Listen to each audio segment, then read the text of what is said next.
Okay, so let me first tell you a little bit about myself. So I'm now a research associate at Stanford, and I work in the neuromuscular biomechanics lab.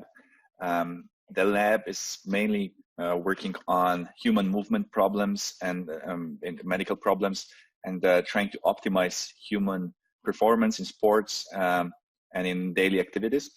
And I was hired here around 4 years ago for a big grant for using AI and machine learning techniques for dealing with problems in human motion. So the lab was historically more oriented towards Newtonian physics and classical methods for understanding human movement. And my job was to look if we can find some new modern approaches to the same problems that they've been dealing with. So one of the approaches that emerged in the last 4 years was deep reinforcement learning, and there was one big result from Google and from OpenAI where they managed to produce human motion on like a humanoid-like stick figures in a simulator, and that inspired us to seek for some applications of these technologies in solving clinical problems. So I will talk about robust control strategies for musculoskeletal models using deep reinforcement learning. So I'm not an expert in reinforcement learning in the sense of being a person who develops new methods, but I can show you how we can practically use reinforcement learning for solving problems that affect humanity on a large scale.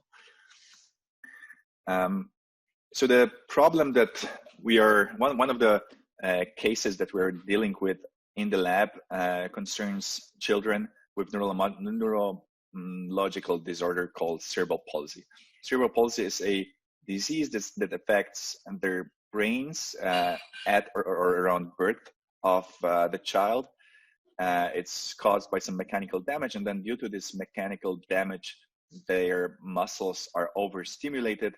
The overstimulated muscles cause bones to grow abnormally, and that results in a severe walking impairment that you can see here on the video. So here's a subject with cerebral palsy, and as you can see, he lands on his toes.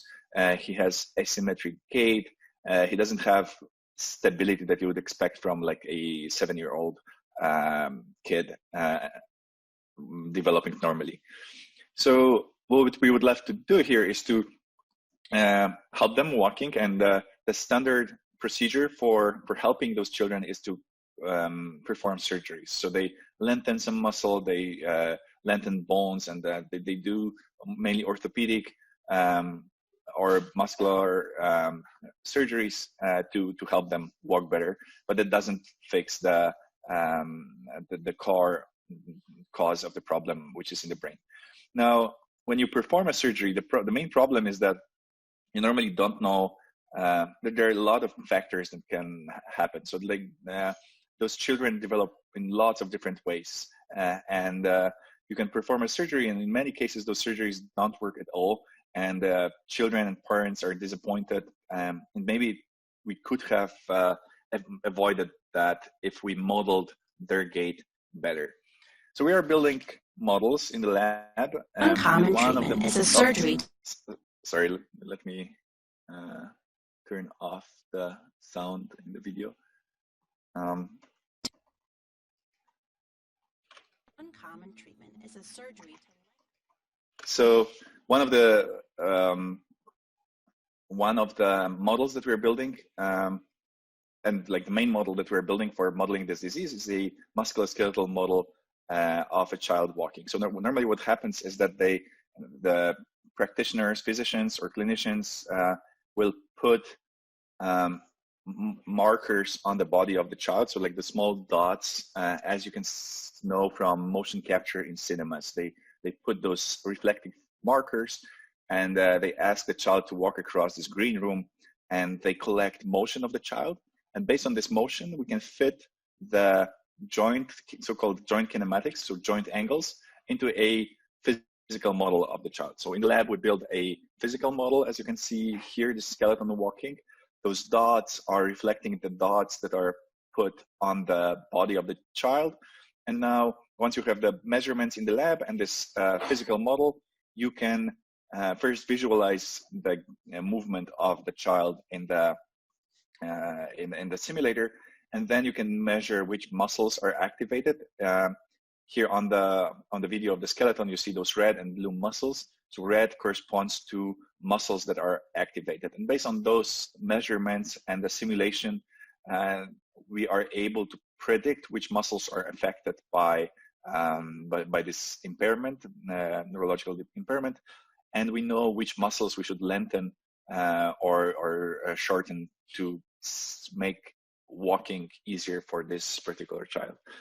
And that works great. It's been used for decades. Those techniques have been used for decades now, and they work great. But their main limitation is that we cannot really predict something outside of the data that we collected. So we collect the movement of the child, we fit this model, but there's no way to predict how the surgery will affect the child, because like those this framework doesn't allow for that. It just allows us to reflect what is happening in the reality. It doesn't allow us to predict what will happen in reality. So now there is another completely on the completely other side of the spectrum. There is a method that I mentioned earlier from Google, where we have reinforcement learning used for controlling human motion. And now this looks completely goofy and not really relevant to medical applications. So if I told you that your post-surgical movement will be modeled with that, you would say that that it's crazy and ridiculous. But like, we will not apply that directly from the simulator that Google is using. So here, it was still a huge achievement to basically take a very basic humanoid model, and without any prior knowledge, so without any experimental data or any handwritten rules, what Google and OpenAI and other reinforcement learning teams did was that they just applied reinforcement learning approaches to make those models walk or run. So without any data, they managed to reproduce something that resembles human motion. And that's really huge. So it requires a lot of computation to actually achieve something like this, but it's incredible that what we get is kind of resembling on what we would expect from when we want to control a model like this. Now, as I was saying, like, this is completely irrelevant to clinical practice, but what if we merge those two approaches? What if we took those very precise models that we have built for Newtonian physics, and based on knowledge that was gathered around human motion for decades now, with reinforcement learning, with this deep reinforcement learning that emerged a couple of years ago, to really predict what will happen with the subject after the surgery. So if we change a little bit the model, run reinforcement learning, we would like to learn how the person will walk after a surgery. So that's the main premise of our work. So this is, I forgot to mention at the beginning that, like, I have some slides to show you the motivation of what we're doing, the high-level methodology of what is actually happening. And then in the second half, I will show you a Jupyter notebook, and I will go through some very short script to actually train a toy model in this environment. But the big idea here is that instead of just teaching reinforcement learning as this abstract being, I will show you how it works on an example that is actually relevant to science and hopefully to clinical practice. So the main motivation here is really to merge those two approaches that I described. So the Newtonian physics plus reinforcement learning. So that was the motivation. Next, we'll have 3 more sections. So first, I will introduce the setting of reinforcement learning, what it is, how it works, and what are the current state-of-the-art achievements in this field.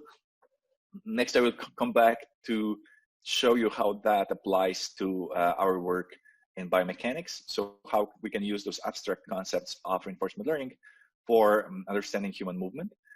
And next, I will switch to more practical part and show you the reinforcement learning setting and reinforcement learning environment that we built for this project and that we shared with the community. And we'll try to go through a tutorial to get some results on our own. So first, the question asked is like, what can you actually expect from this reinforcement learning algorithms? What will be our motivation in this setting? And then by showing that, I will also tell you about other problems that we're able to solve, not necessarily in clinics, but in the settings of what I'm describing. The main goals will be following. So first, we want to model adaptation of kinematics. So given the current behavior of a subject or of a patient in a clinic, we want to predict how this person will adapt their kinematics, so their movement, after getting a surgery or after getting a prosthetic leg, and so on. And then this works for biomechanics, but you can imagine other scenarios of similar adaptation. So reinforcement learning in general will allow us to take decisions or predict actions that will happen in a certain environment. I will go back to the other examples very soon. The next thing that we'll get from reinforcement learning is the generation of data for potentially other methods. So as I was showing you, for subjects in a clinic, we have just some measurements of their movement.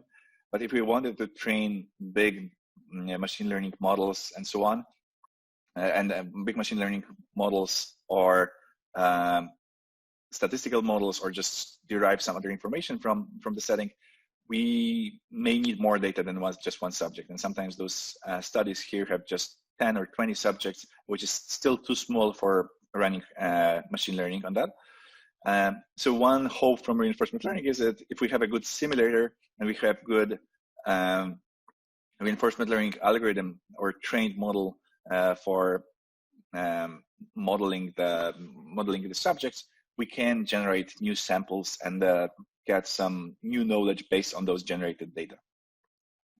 And with that, we can study multiple points in the process of human movement. So one part is the motor control, where our brain sends signals. So as you will see in a second, the reinforcement learning kind of models the brain. So it's a very obscure and basic model of the brain, but in the end, it will be a model that takes sensory input and outputs actions like the muscle activity.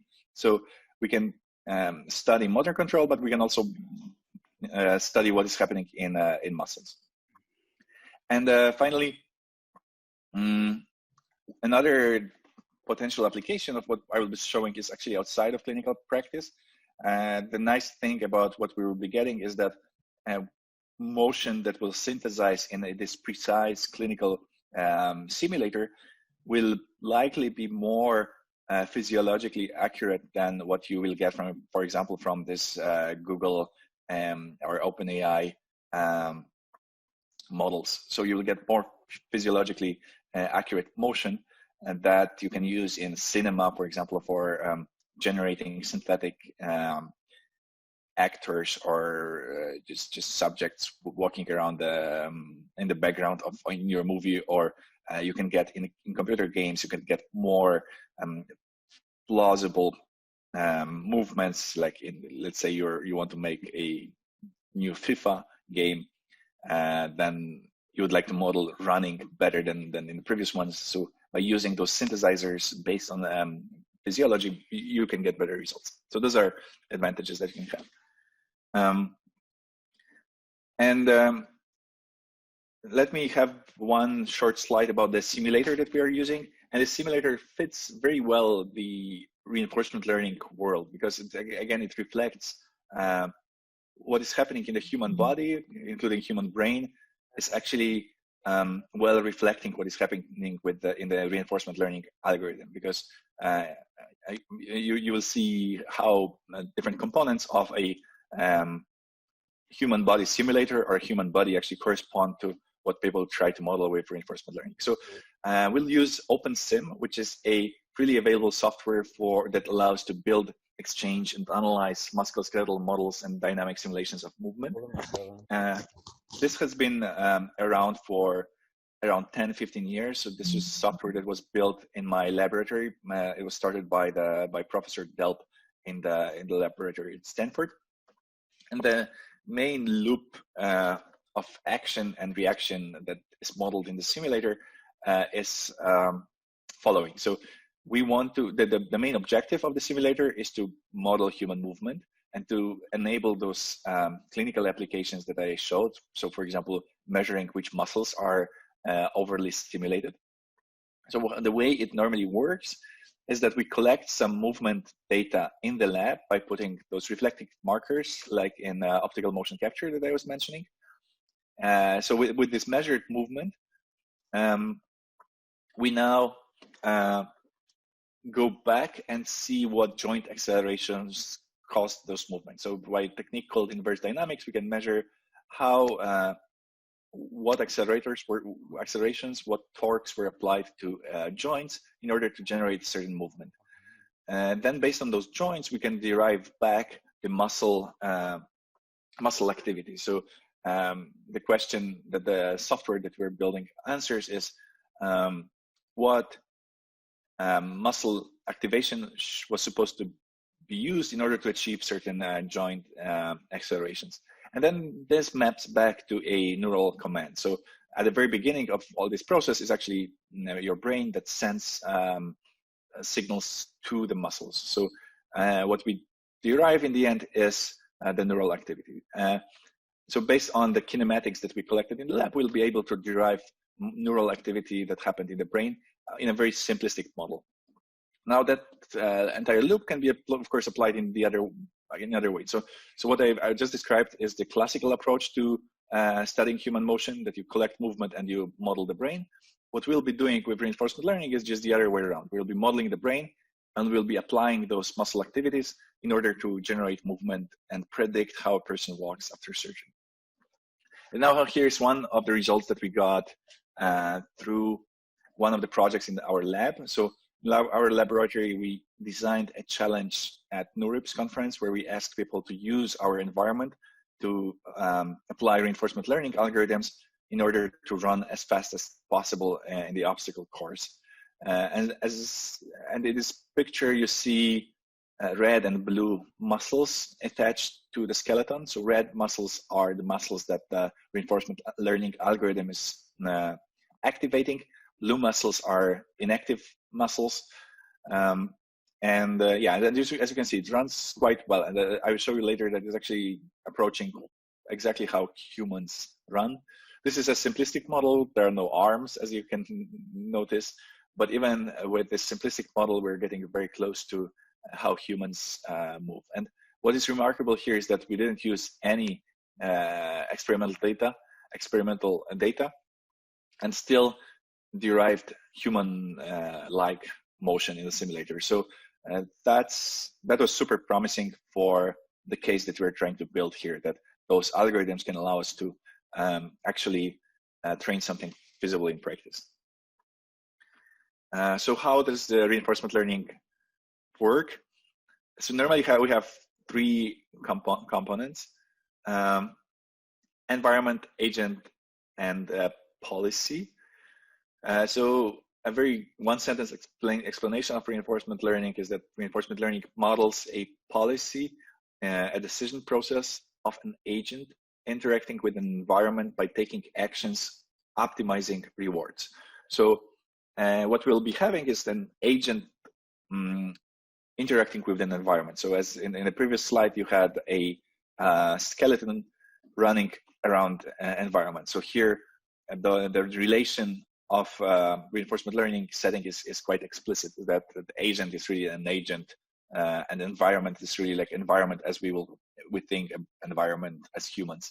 But you can think about completely different scenarios here, where an agent is, for example, a manager at a factory, and what the environment for this manager is the set of decisions that that this manager can take, and responses to those decisions. So, for example, the manager can increase the supply of certain minerals to the factory in order to increase the production of a certain stock, and so on. So, or another scenario is where you have a football club and you have a coach of a football club, and the coach is taking decision. And the coach is trying to optimize decisions in order to perform as well as possible in a certain football season. So the environment can be as abstract as you can imagine. The agent can be a human, it can be a machine. Like often an agent is actually a robot. So reinforcement learning is used a lot in robotics. But then in this, for the next couple of slides, it doesn't matter. So the agent is just some instance taking actions in a environment that can be defined in a very abstract way. And this interaction is through taking actions in the environment. So deciding what to do in the environment and getting some state or observation in the environment, which again, can be in the football example, it can be the current state of the league and of other teams in the environment, and based on that, the coach is taking decisions in order to perform better with their team. Our scenario will be more natural. So here's my very good friend and her child trying to walk, and again, agent here will be quite explicit. So the agent is this small little boy trying to walk. The actions that he's taking are exactly what I was describing earlier. So his brain is sending signals to his muscles. The objective that the boy is trying to achieve is to walk, and he's getting some reward signals. So he's getting some information from the environment if he's performing well or not. So let's break it down a little bit more. So the long-term objective is to just learn how to walk, but in each step of this, let's call it simulation, because like we'll be getting to the simulation, but like in each trial, each simulation, he's trying to maximize the reward. So he's trying to be as good as possible for this short period of time, but by summing it up, by being better and better at every single instance of time, he will eventually walk. And again, like the interaction with the environment here is explicit. So the environment is as what we think about the environment. And the feedback from the environment is, for example, falling down on his hands that hurts and gets a negative reward. So examples of reward, falling is definitely a negative reward. So that's something that he will figure out quite quickly that he wants to avoid. His mom clapping is definitely a positive reward, and he's happy, and endorphins are shooting in his brain. So that's the positive reward. He feels good if he walks longer, so he has those internal rewards, and all of that. It's hard to measure explicitly what would be the best value for this reward, but you can intuitively see that those signals can positively influence his next decision in the next simulation. What he observes is the state of the world. So he has his eyes, he has his sensory input from his hands when he falls on the hands, he feels gravity, he hears his mom clapping. I see some question that just disappeared. Let me finish this slide and I will get to the questions. I haven't noticed them on the chat, but it's actually great. So please put as many questions as you can, so that I can speak about things that we're actually interested in. So let's just look on that. So we have those sensory inputs. We have state of the world. We have state of the muscles. So what he's aware of is actually where his hands and arms are located at every point. So he has. It's actually proven that we have some sensation of what's the current state of our muscles and joints. it's not super accurate as we would expect. Actually, our visual input of where we are is actually better than what we think where we are, but still, it is a decent estimation of the current state. And the actions that he's taking are the muscle activations, excitations. So his brain is actually telling his legs to walk, or his hamstrings to shorten, helping to walk. And then the overall policy is a function that takes the current sensory input and outputs those muscle activation. So that's what he's trying to finally optimize. So he wants to build a policy that for every given state and for the current task of walking outputs as good muscle activations as possible to achieve this task. Is there, now let me go to the questions. So is there available simulation of hand positioning? Yes, so the software that we've built in the lab is just a framework for modeling those musculoskeletal situations, and there are many teams that build many different models within the simulator. So you can think about it as a physics engine that it defines laws of physics, but you are the one who is building a model in this physics environment. And we have, of course, a lot of predefined models that we're using. And so one of those is this running skeleton, but there's a model for reaching movement. There is a model of jumping where only the jumping muscles are set and are relevant. There are models of monkeys, for example, for there are experiments on monkeys in the lab that people will try to model in a computer with reinforcement learning too. So there are monkeys, there are dinosaurs built by labs that are studying how dinosaurs were moving. So there's a lot of models that you could use, and in particular hand positioning, as you asked. Is there a measure how bad and how good it is, or just bad and good feedback? So that's a very good question. So when we think about this, I think this slide is key here regarding the reward and objective. So the overall objective normally will be very high level on, for example, learning to walk, or when you are as a human, when you are learning a new skill, you want to achieve. You cannot even very precisely define what you, let's say you want to learn English. You cannot precisely define what does it mean to learn English, but you are taking those small steps in order to get there. So you are choosing the exercises that will get you closer and closer to. So for those exercises, you can define a reward. So you kind of get a sense of when an exercise gave you a lot, or you get a sense where the exercise is useless. And those small exercises, you attach certain reward to them implicitly. Now, when you want model it in the computer, again, we'll have those high-level objectives that are given, and then those rewards that we are giving. So for clapping or falling, this is something that we'll need to model on our own. So it's hard to say if falling is 5 times more important than getting clapping from your mom.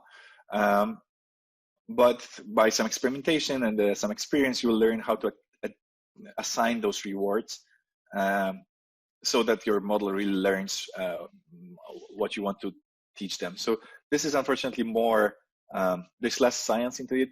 There's more practice engineering and trial and error.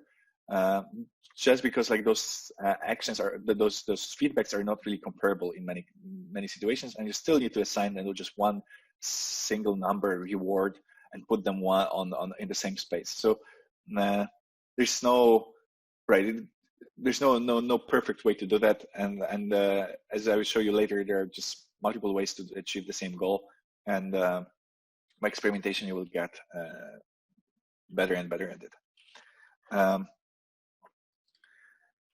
So now I have one slide with mathematics around reinforcement learning. So I was mentioning the notion of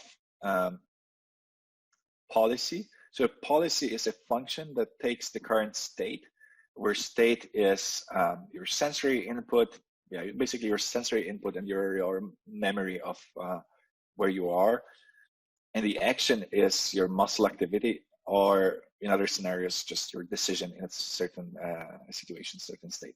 So that's your policy. And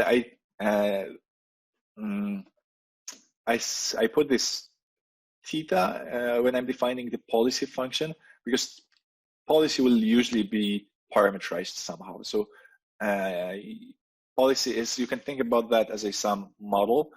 For example, your human brain might be considered a policy. In your human brain, you will have weights, as in a neural network, you'll have a certain levels at which neurons strike or not, and this adjusts in your brain. So that the same will be happening in the reinforcement learning algorithm. You will have a model of a function from the states to actions. This model of functions will be parameterized with theta, and we'll be trying to find the best theta to actually achieve a certain task.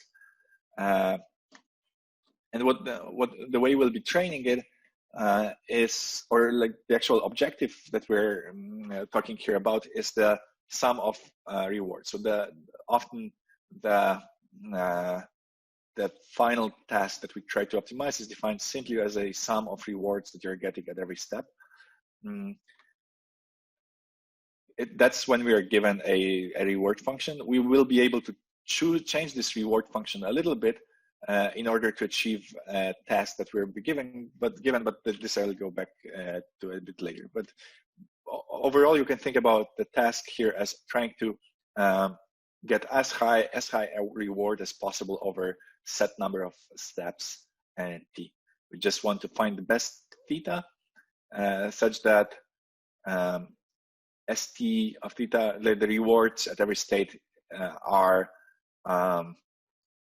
sum to the biggest number possible. And the st of theta will be basically, we start in a certain state and then we take actions according to a policy. So we're getting better and better, where we're getting consecutive steps, and the sum of those rewards of those steps will be our final reward. So now, finally, we are getting to neural networks, and the most popular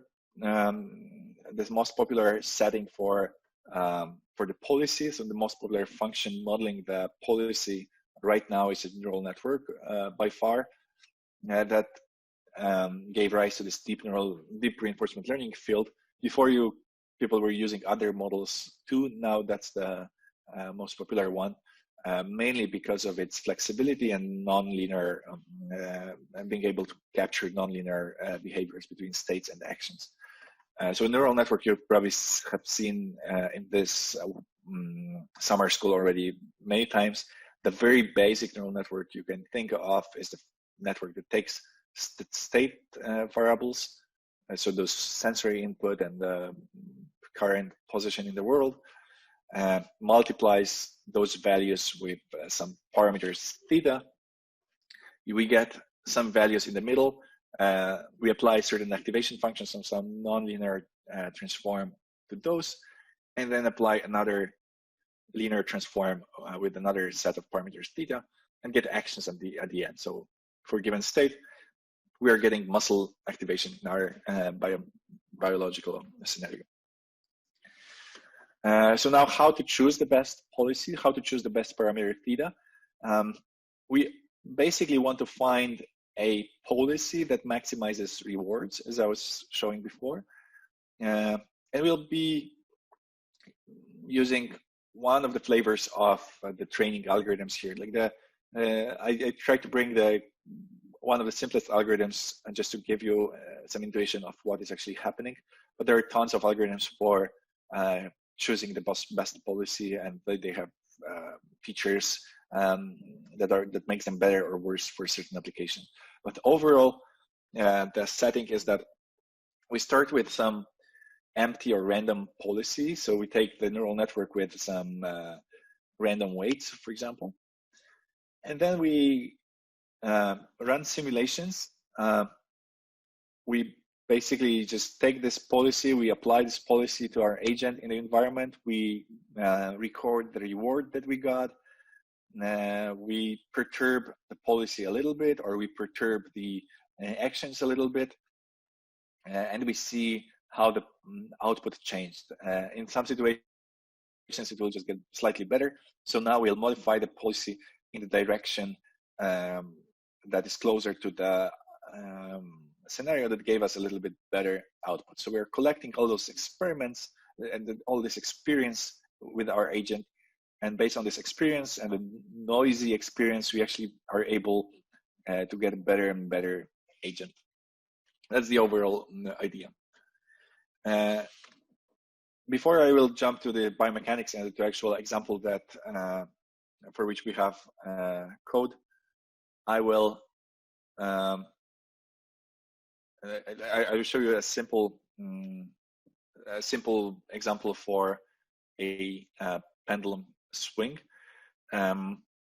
So this is one of the classical problems in biomechanics. That's in reinforcement learning. It's actually quite related to biomechanics again, because when you have a pendulum, it's pretty much your hand is your arm is a pendulum. So you have instead of applying torques, you are just applying muscles forces, but other than that, everything is the same. You're basically, your bone is kind of a pendulum, and you're trying to swing it up sometimes. So that's actually still close to what we're doing. So let me give you, let's see how this maps to the reinforcement learning setting that I was describing. So first we have environment. So we have physics, we have a pendulum, we have the state of the environment, which is where the pendulum is, what are the accelerations and so on. So that's our environment. Our objective for this particular task is to swing it up. We observe the current position and velocity of the pendulum, and we can only apply torques. That's how this task is defined. We can apply torques to a certain limit, and with that, we're getting a reward. So at every step, we know how close we are from zero velocity and zero angle. But where by zero velocity and angle, I mean like the pendulum swung up with and not moving at all with zero velocity. That's our objective, and that's one way. So that also shows the difference between the objective and the reward. So to achieve the swing it up objective, we can actually define reward differently. This is just one of the examples of how we can define a reward in order to achieve our objective. So here's the example of the algorithm being trained. What is showed here in this rectangle are the current estimates of how good the given position and angle is. So what we want to achieve is zero angle, zero velocity. So we want to get just into the middle of this plot. When we are here or here at those two ends, we're actually quite far from the objective. So like the value is quite low. Value of the objective function is the biggest when we're close to here. So basically this white area. And by running a lot of experiments, we can understand how good we are getting, and how good is a given state. And by how good is a given state, so this state is as good as our chance of getting to the better state after visiting this point. So we basically visit those points, visit them a lot of times, and we get an understanding of where do we want to be. Then based on this information, we'll be able to improve our strategy and our policy. So to map that to our mathematical model, we will have, by running these experiments, we'll have some mapping from states and actions to the real values. And this Q function will basically approximate the value of our state of an action in a given state. So here we have just values of states, but you can also imagine that we can bring it to estimation of how good is a given action in a given state. And the policy is again like a sum neural network or some other parameterized model that goes from states to actions, and we want to make it as good as possible for achieving our goal of swinging the pendulum up. The way we'll be optimizing this policy is first we run experiments in order to get as good approximation of Q as possible. The Q will be similar to that, just three-dimensional with the actions too. We optimize the following function. So this is, if you have seen already the loss functions in other deep neural networks workshops, this is our loss function here, like that, the function that we're trying to optimize. So we are trying to optimize we're trying to optimize this theta, and this theta comes into our loss function the following way, that we have our policy of the current state. So for policy of the current state, it basically gives us an action. So what this all means is that our Q of the current state and the action should be as good as possible, as high as possible. So if we find a gradient of theta of P with respect to theta, a gradient of this loss function with respect to theta, we'll know how should we change the policy, in which direction this policy should change in order to get a better value of the Q. So we want to move our policy in the direction such that actions generated by this policy will be better and better. So that's the whole point of reinforcement learning, just optimizing the policy based on the Q function or certain representation of this Q function such that the next actions using this policy will be better and better. So we compute the gradient of J with respect to theta, and we update theta, and then we with this new theta, we'll just run new experiments to get a better and better estimation of Q, because at the beginning, our estimation of the value of the state will be biased by this wrong policy that we have. But with a better policy, we'll get better estimations. Great. Now, I'll quickly link that back to our main objective of our work, and then we will get to a notebook with examples. So the problem that we were trying to solve, again, maps back to this reinforcement learning setting in the following way. We have an environment of a musculoskeletal model that you see on the right. We have 18 muscles, 9 degrees of freedom. We want to run as fast as possible within 10 seconds. That was the objective that we gave in the challenge that we set up in the RIPS in 2017. We observe the state of the model at every instance of time, so we know where the model is, what are the muscle activities, what are the joint angles. What we can do is to send signals to the muscles, so we can activate them or disable them. Red muscles are activated ones, and the way we defined the problem for participants was to say that the most basic reward is just speed, because that sums up to the distance traveled in 10 seconds. But you will find that you can modify this reward in order to get better results. And then we put some obstacles in the ground. We use the model that cannot fall sideways. We use the simple models without arms. And we didn't use any experimental data in this particular experiment. So as I was telling you before, the best team participating in our challenge managed to produce movement that looks like this, which was quite remarkable for the entire biomechanics and the human movement community. And that's, by the way, done by the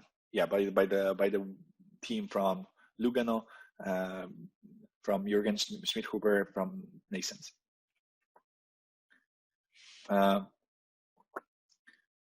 Now, a great thing about the model that they produced and for our challenge is that when we compared kinematics, so when we compared joint angles with the joint angles that come from experimental data, we found that the movement generated by this algorithm is actually close to human movement.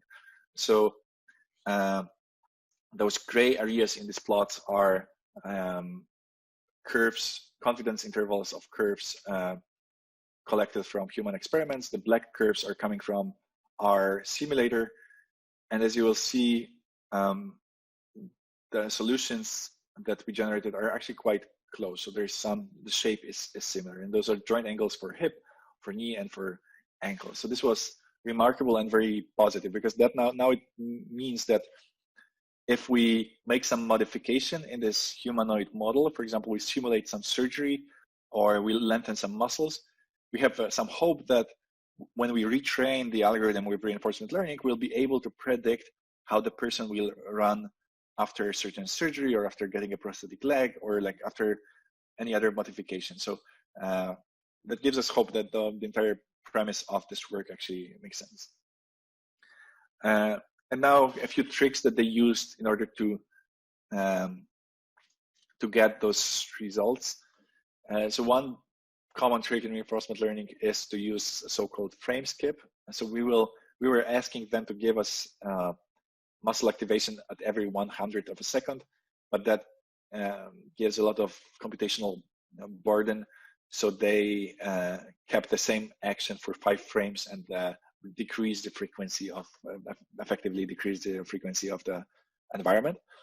And they used binary actions instead of, they were allowed to send actions between 0 and 1, and instead they were just sending zeros and ones, and turned out to simplify learning again. And they used reward shaping. So instead of using our speed as the reward, they were adding some other constraints, like not falling was the main constraint. So for example, there was a very big negative reward for tripping and falling, because that was, again, making training much slower and slower. So introducing this high penalty for falling was one of the big things to get good results. Yeah, and so these are just a few slides on how that looked in practice. We had over 500 participants, and we had people from all over the world participating. We're running it on the Crowd AI platform from Switzerland, from EPFL. There's a lot of interest in this challenge because it's nice and visual, and even TechCrunch got interested in that. And then we followed up with running similar simulations and problems in the next RIPS conference, and we'll be having more of those challenges in the near future. So if you're interested in this space, please keep involved and see what is happening. So another challenge that we had was around a similar problem, but like when we asked participants to model a model running or walking with a prosthetic leg to again see if reinforcement learning can give us something useful for clinical applications. Great. So now finally we get to the meat of this presentation. So I will show you how you can install in Google Colab our environment, how you can train those models. We'll train a very basic model with very basic policy, but you'll see that within 10 lines of code you can actually get this reinforcement learning at use. So we set up a website with a lot of resources for using our environment. So the environment is called OSIM-RL, that comes from OpenSim Reinforcement Learning. And it's essentially an interface for building robust controllers for OpenSim models using deep reinforcement learning. And the applications of those are wide. Now it's mainly for research, but hopefully there will be clinical use too. And that's compatible with a so-called OpenAI Gym, which is a set of lots of different various environments from different disciplines. By making it compatible with this interface of algorithms from OpenAI, we can easily test new algorithms on our environment, because those algorithms tend to work in different scenarios as long as you have as long as your environment exposes the interface for them to run on. Now there's a question. Any models for autonomous vehicles? Yes, there are tons of models for autonomous vehicles. That's not my area of expertise, but like the great thing, even though my entire presentation seems very clinical, medical, and focused on like bio world, which for the majority of people might not be interesting, this slide is actually good to talk about that. Like the environment that we built is for biomechanics community, but it fits this interface of models from OpenAI. So now when you have an environment for self-driving cars, the methods that I will be showing and that I've been discussing are exactly the same. Like there's absolutely no difference in modeling reinforcement learning for human motion as for autonomous vehicles, at least for those first trials. It's explicitly the same, that you have your autonomous vehicle is a agent, environment are streets and basically streets that you want to drive on, and internal sensors of the car. Those sensors give you current state. So when you drive around the city, cameras from the car see what is around you. There are sensors of speed and of how brakes are working and so on. So with all this, you can now model or use exactly the same methods, because like you have all the ingredients of deep reinforcement learning that are needed. So as long as you model now your state and your actions as vectors, you can use exactly the same models as I'm showing here.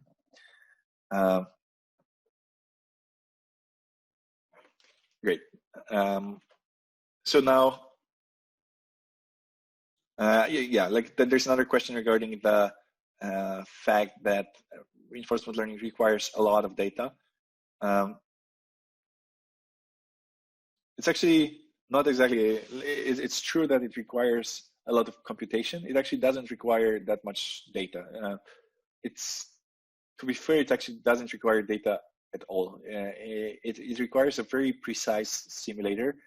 So for self-driving cars, you will just need to have a very good simulator of the car, of the environment around, but then you can run infinite number of simulations. And the problem is that infinite is a very big number. So like you really need to run a lot of experiments to have something useful.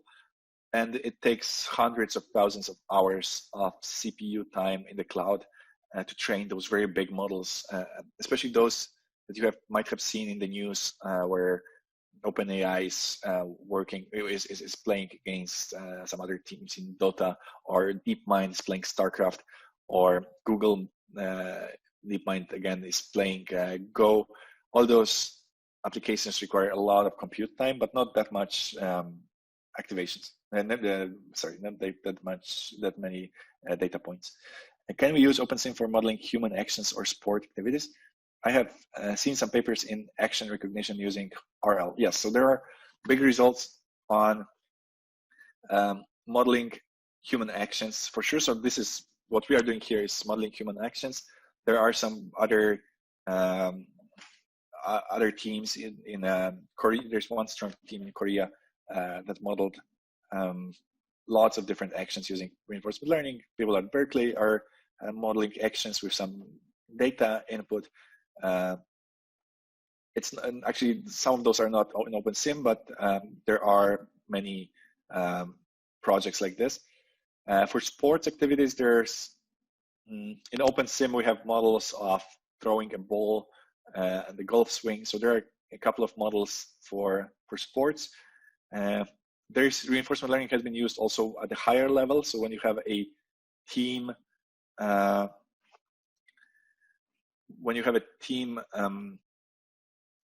let's say soccer team, you can model the actions of the team using reinforcement learning. So there's a lot of research in modeling human actions in sports.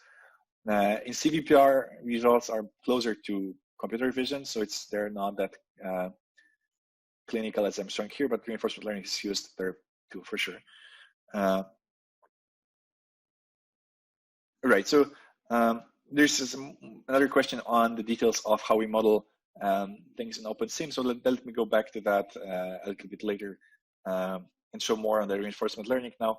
And then if we have time, we can talk more about those biomedical applications. But I kind of know that some people here won't be excited only about the biomedical applications. So let's see how they can use this framework regardless of what the application there is. And that's basically, this slide is showing that. So I'll show you it again by showing the link between our humanoid model and the code for training those models. But here the action, environment, and observation and the state can be replaced by any other setting, like a self-driving cars, sports, factories trying to optimize their productivity, and so on.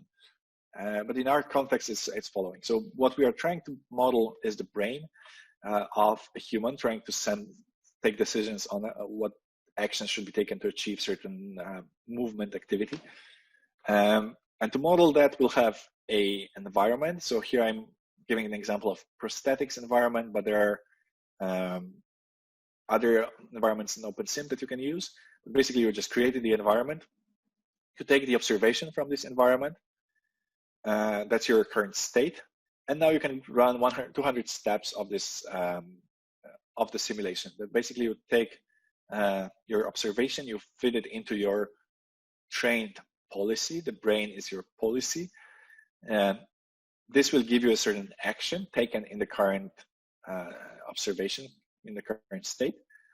Based on this action, the environment will run a simulation of what is happening next. So for us, the environment is this OpenSim loop where we take a neural command. So we take this action from the brain, we activate muscles, and this all is happening in the simulator, OpenSim simulator. That we activate muscles. Those muscles are affecting bone geometry somehow.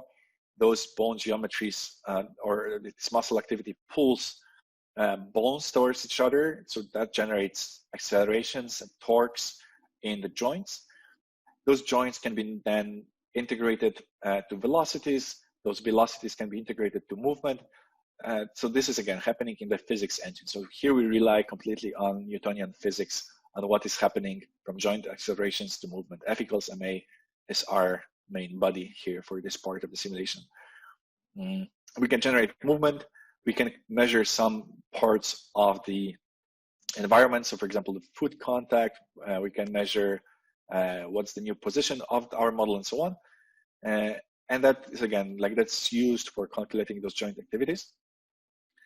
And also this is fed back to the neural network. So this is our sensory input. This is fed back to the brain by running another loop. So from here, we're getting a new observation. We'll feed back this observation to our brain controller. Brain controller will send this new signal to the environment, and this all is computed by our physics engine in our case. And in our other cases, you'll have another simulator here. So a simulator of self-driving cars, for example, that generates new position of the car and goes back to not neural command now, but like just a algorithm governing motion of the car. So this again, like especially this part, this upper part applies to everything, and this is how we do it in OpenSim. So the model that we'll be working with is like a very basic toy model, which is not physically accurate, but like it's as simple as we could build in OpenSim. So this is basically a double pendulum. Here is the pendulum starts here, like it's attached here in shoulder joint. It has one joint in the elbow, and basically other than that, we have just two parts of the pendulum, two bricks. Those bones and other bones are just for visual appearance, but you can think about that as just two joints and two pieces of pendulum. And what we're trying to do is to catch the ball. So like to activate bones, activate muscles in such a way that the hand reaches the ball. And that's it. So now let's go to the Google Colab. So I can send you the link for those who haven't seen it. It will be hard to actually install it right away on spot if you haven't done that earlier, but at least you can follow it on Slack, and you can run it after the class. And also, yeah, during the class you can just follow it on your screen if you like. That might be easier. Okay, so let me walk you through. So for those who haven't installed it yet and want to install it after the workshop, let me just briefly introduce what is happening here. So you'll have the visualizer that we created for OpenSim. I will increase the. Oh, so thanks. That's a very good comment. Let me see. So I have it on my screen here on the mobile phone. I can read it on my mobile phone too. So now it should be fine. Thanks for the comment.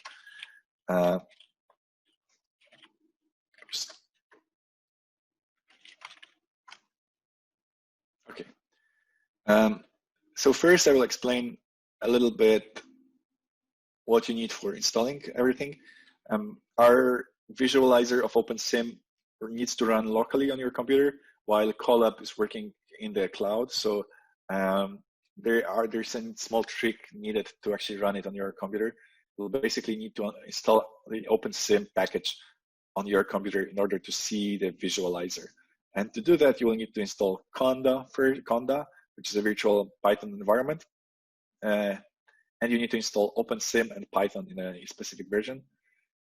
That will not affect Python installation in your computer. As soon as you install Conda, it will just create a new virtual environment with a Python in a specific version.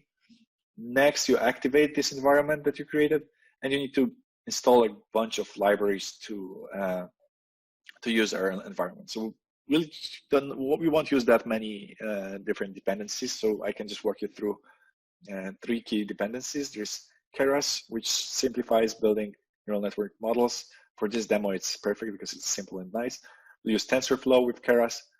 And there's Keras RL, which is not the package built on top of Keras for reinforcement learning. It's not maintained anymore, unfortunately, but it's very simple. So I use that for an example for this class, just mainly because of its simplicity. Sorry, yeah, mainly because of how simple it is. And then you need to install Jupyter on your computer and OpenSim RL package. So you need to install Jupyter on your computer so that Google Colab can connect to your computer and run simulations on your computer so that we can see the visualizer. And then you need to start Jupyter with certain, you need to install extension to the Jupyter so that the Google Colab can connect to that. And finally, you need to start Jupyter with firewall set up so that the Google Colab can connect to that. And that's it on the installation side. There is another script for installing the environment without the visualizer, but without visualizer, it's good for most applications once you are already advanced and run your final training. But for beginners and at the start, you want to see what is happening in the environment. So that's not recommended for this application. Okay, so I try to put it as basic as possible, and I will just walk you through what is happening. So first, we are loading the libraries that we will be using. So OpenSim, NumPy are basically the main 2 big dependencies, and then there is Keras and Keras RL. So from Keras, we'll be using the optimizers. We actually use Adam, the optimizer, and then from Keras RL, we will use agent, which is corresponding to the algorithm that we are using. So DTPG is the algorithm that I briefly described during the presentation. So that's the algorithm that just collects a bunch of experience and then improves the parameters of the network in a direction that we care about. We will use sequential memory for that. There are different ways of storing this experience, and the sequential storage is just most natural. And then we'll need to model the noise that we apply to the observations.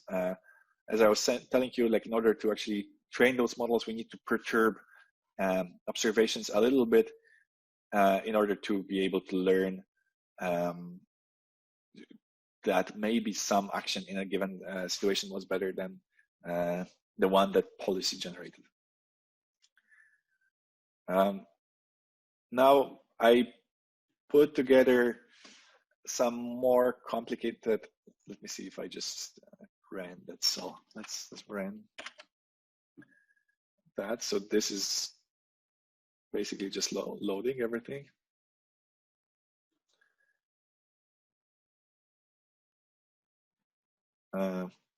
Okay, I need to do another step. So I need to connect to the local machine. Now it's connected.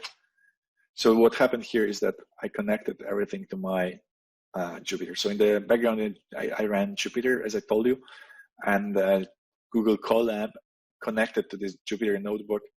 So now I can use the benefits of Google Colab, but everything is running on my computer, actually. So now, okay, I loaded all the libraries. Now the next step is to create the networks. We'll have two networks involved here. One is the policy network, the network that I described before, that basically takes the action and returns the, takes the observation of the current state and outputs an action. I basically have the 3 hidden layers. Each layer is of size 32. Those parameters can be changed arbitrarily. That's more trial and error. You want to have something that is big enough to for those complex behaviors that you're trying to model, but not too big so that it trains fast.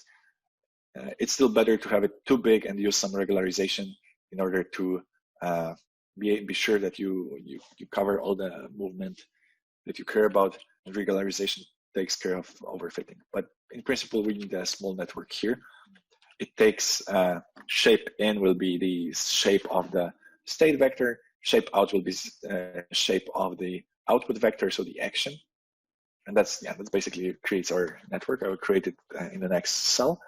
And then the second network that we'll be using is the queue function. So I briefly mentioned the queue function. The queue function basically models how good we think that the given action is in a given state. So that's our current estimation of the world.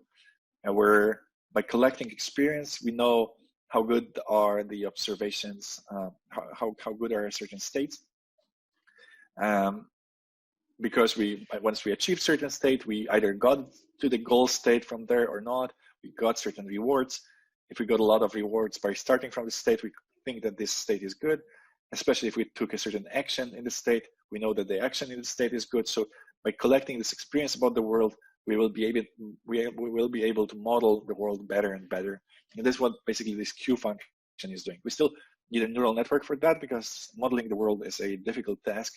And we want to be able to, we need a model complex enough to capture all the dependencies in the world. But yeah, that's basically what is happening. This queue is modeling the part of the world that is relevant to our task by collecting experience and by estimating the rewards of certain actions. So let me run the cell. Now we set up the environment. So I created this arm to the vector environment. Hopefully it works. Right, like it's already showed the visualizer window.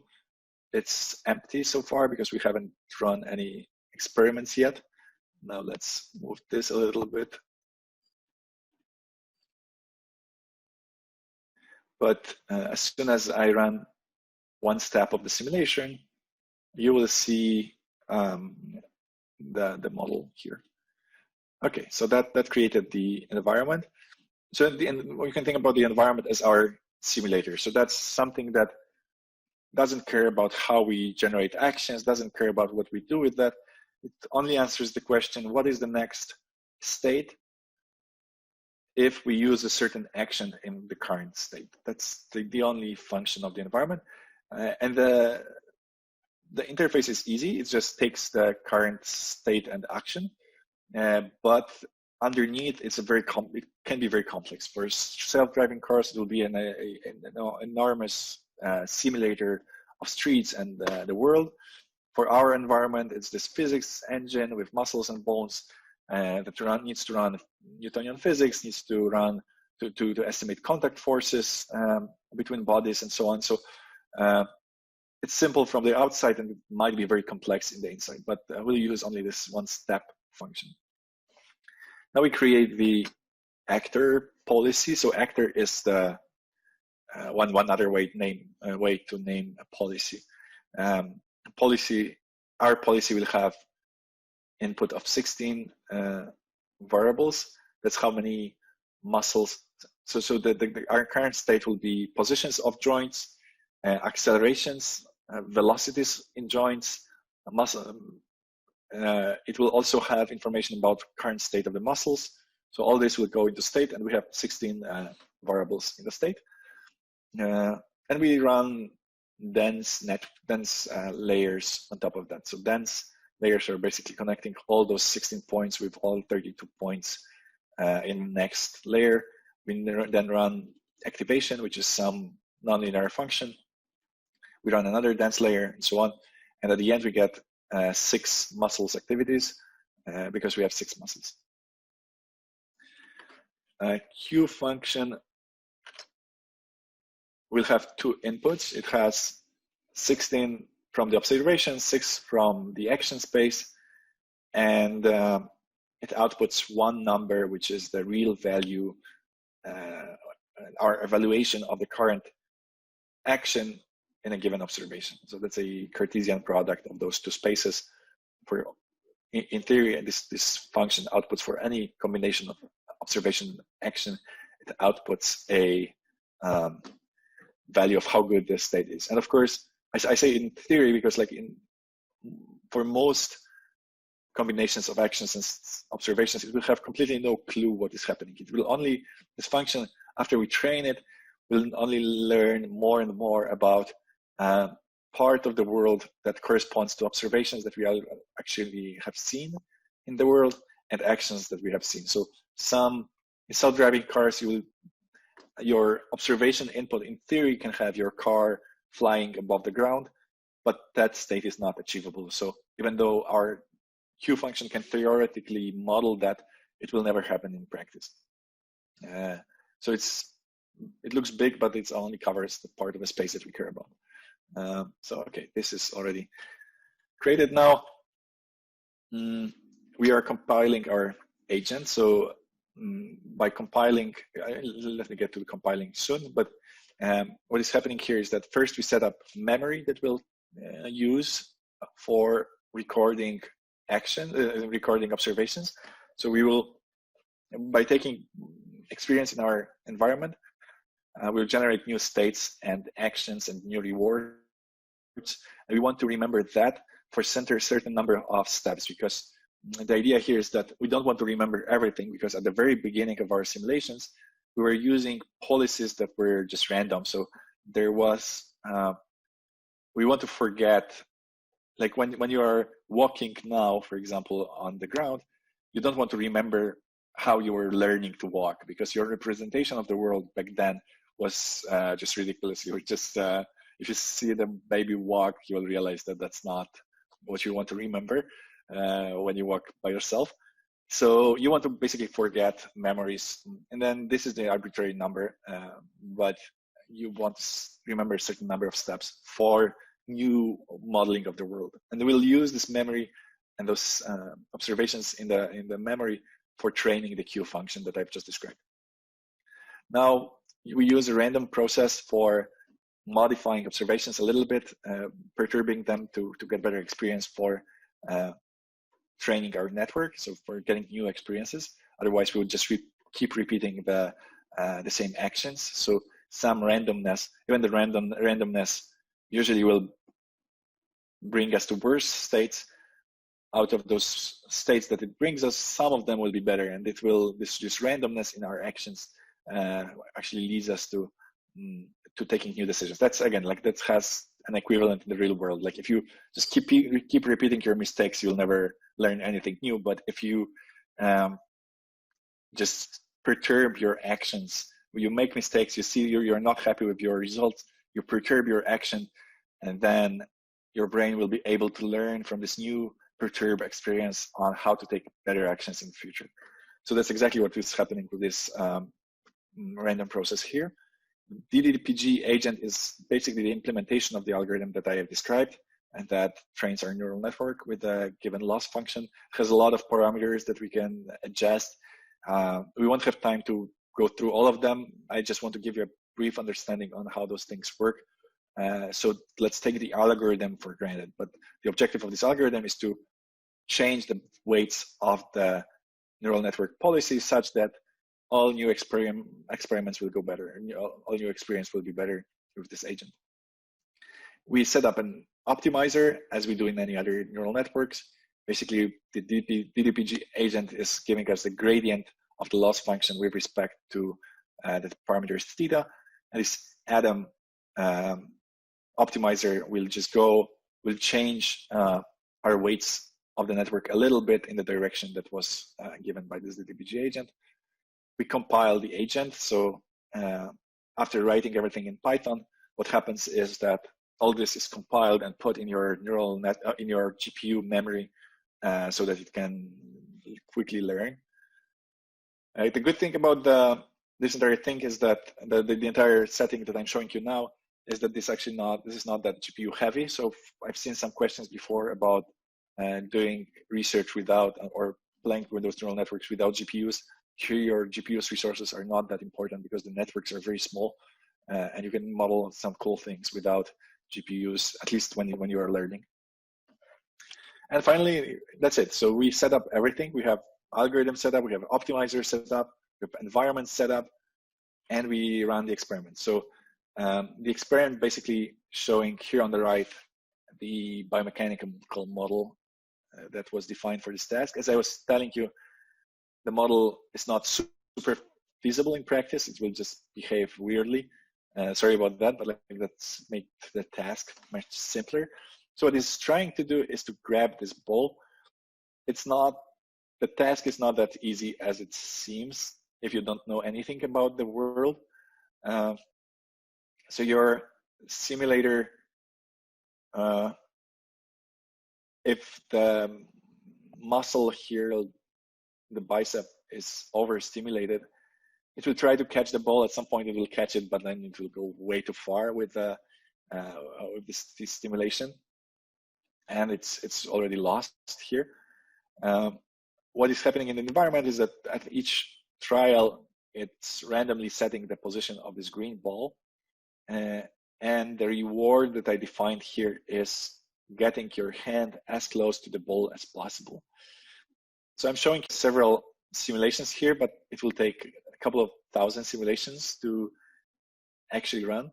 It's slightly slower than it could be because of the visualizer and because of the sum of the settings, but if you run it without the visualizer, it will train the network like within an hour or two. I exaggerated this 1,000 of simulations. Like I think in a couple of hundred simulations, you'll get to a decent result catching the ball. But yes, we're getting to the big disadvantage of all these methods is that it takes time to actually train. And the reason for that is that we have no data, so we don't have anything to copy. We just use purely the constraints of the environment. So it's like trying to grab something in the dark. You're just closing eyes, you know physics of the environment, but don't know where the thing is, and you're just trying to look for it. In particular, like this model doesn't have eyes, we see where the ball is. Like the model doesn't see. It's only as if someone was telling you hot or cold when you are getting closer, further from the object that you're trying to grab. So you can link that to this game from childhood. But yes, it takes long, but for this simple model, not too long. So if you run that at home, you should be able to get to the working model within an hour or two. And now once this is finished, so I put 2,000 training observations, but I finished that earlier. You'll be able to test the model. Oh, yeah, something broke, fortunately. Essentially it wouldn't show anything spectacular. So it would show, oh, sorry, I closed the visualizer. So yeah, one thing that we shouldn't do is to close the visualizer because then the agent doesn't have any place to display it.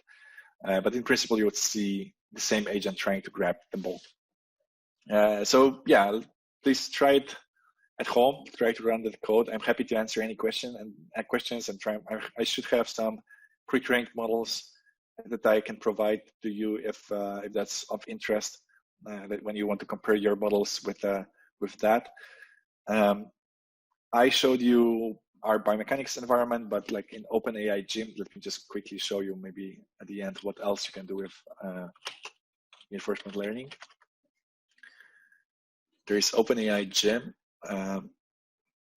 When you have a lot of cool environments to play with that are specifically meant for reinforcement learning. So they're much faster than our environment because our environment was meant for clinical use and it's fairly optimized for precision, but not necessarily the quickest environment possible. So those are easier model to train with. Pendulum is one of the examples that you can train very quickly. But the procedure for training, that will be exactly as I showed. So you can use exactly the same script, just change the environment from our arm to the environment to OpenAI Gym card pull example, and you'll get a nice reinforcement learning environment to play with. Cool. So with that, let me open it up to the questions. And I'm on Slack, I'm on email, and happy to answer questions whenever and wherever you have them.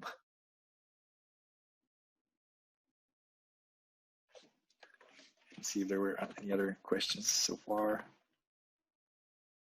Yeah, that's. Oh, there was another question in the meantime. So I don't see new questions. So let me go back to the question that we had before.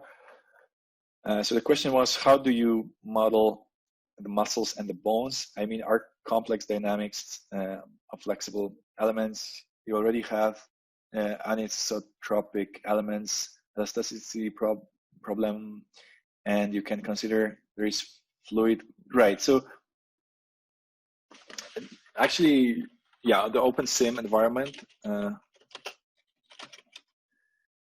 entire community of OpenSim is a very big international community. So the software that we built in the lab had like 350,000 downloads across the world. And on the SimTK website, people from all over the world post different models for human motion. So just let me give you some examples of what you can model with OpenSim. So here's a full body model with all the muscles. I will try to get a good example, good picture of that.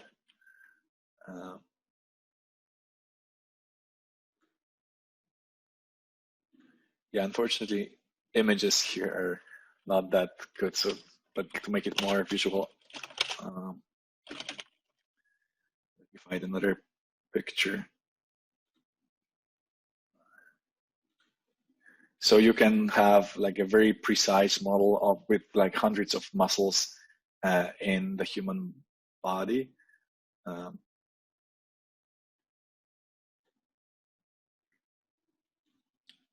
Yeah, that's one example. You can have soft tissue mechanics modeled in OpenSim. I'm not an expert in this kind of modeling, but as Hikaru mentioned, there are problems, for example, that when you're measuring human motion and you put those markers on the body of your subject, soft tissues, your skin is moving around and wibbling, and that can also be modeled in this environment. We have different models of contact forces. So the contact force when you're touching the ground is actually fundamental for modeling how a prosthesis can work. So the better model of the contact you have, the more precisely you can model the forces that are affecting your movement. So all that is taken into consideration. Now, on the other side, you don't want to start off by building as complex model as possible, because that will be just slow and overly accurate. Like the idea of the model is to really have the simplest model possible to answer your research questions. So if you're measuring contact forces on your prosthesis, you don't really want to model upper extremity as precisely as possible. And maybe your muscle, like the wiggling skin, doesn't matter that much if you have an amputee, because like there's just no skin and so on. Like, so you don't want to make it over precise, but the beauty of the simulator that we have is that you can make it as precise as needed for your task. With some limitations, of course. It's still a simulation, it's not real life, but it's one of the closest you can get to real life human body mechanics. Oh, there are some more questions. Thank you for saying that the presentation was good. Yes, so the weight of bones and muscles is taken into account, and that's very important actually. So for modeling, especially for the kind of modeling that I showed you at the very beginning, where we measure the subject and we want to measure which muscles we should shorten or lengthen. For all this, you need to have some approximation of the weight of maybe not necessarily bones and muscles, because it's just hard to take those measurements. You would need to take an MRI of every single body part and then model somehow the density of bones and density of muscles, which is, again, might be too far for most applications, but like you at least want to have the measurements of body segments so that your measurements then of muscle lengthening are precise as precise as possible.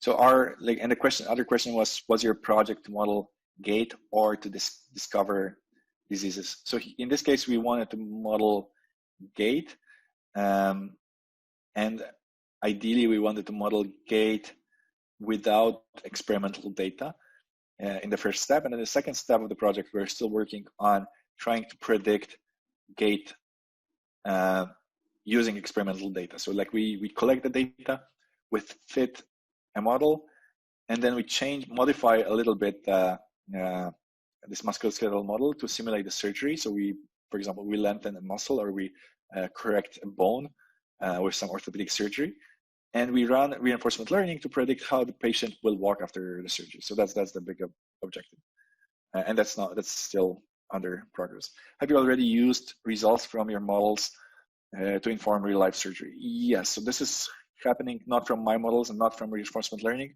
but from OpenSim. Yes, this is used in practice. It's already used in several hospitals as one of the variables. Of course, like it's not that the software will output a perfect decision about the surgery, but like that's one of the information that the doctor wants to have, like what is the length of the hamstring or how the hamstring affects the current walk. And then based on this input and then on an MRI, on a interview with a patient, with a parent, they decide what kind of surgery they should apply, and is surgery actually going to help or not. Yeah, great. Thank you for nice words about the presentation. Great. It's great to hear that some of you want to work on similar projects. So there are lots of grants at Stanford for trying to, like, like many things depend on what point of career are you. I cannot really directly bring anyone from here to Stanford lab, but like we have grants, we have process for bringing new students, and you basically could become a grad student at Stanford and apply to the lab that I'm in and work on those projects full time on a graduate student or postdoctoral or scholar salary, and with great perspectives after the project. So yeah, there are cool opportunities here, and I can definitely recommend that. There are external grants from our group too. So we just got a grant for working on rehabilitation related research. So you could write a grant proposal for around $30,000 that would allow you to work on a project related to what I've shown, or like in general to human movement. And those are, I will actually post that on Slack because that's actually relevant. It again depends on the state of career you are. If you're a PhD student, that would be a perfect timing to apply for a grant like this. Yeah, related to robotics, our lab is not doing that much robotics, but there are some, right, like if you consider, and we should consider exoskeletons as robotics. So there are teams working on simulating exoskeletons in our simulator. There's like the main premise here would be that for when you want to build an exoskeleton or any other device, you basically have your limited budget, and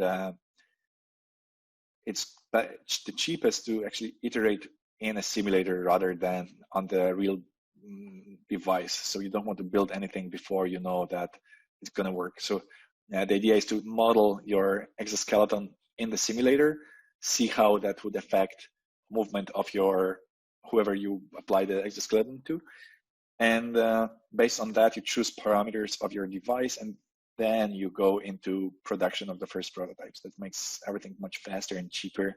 That's what people are doing in practice with our simulator too. So that's on the topic of robotics.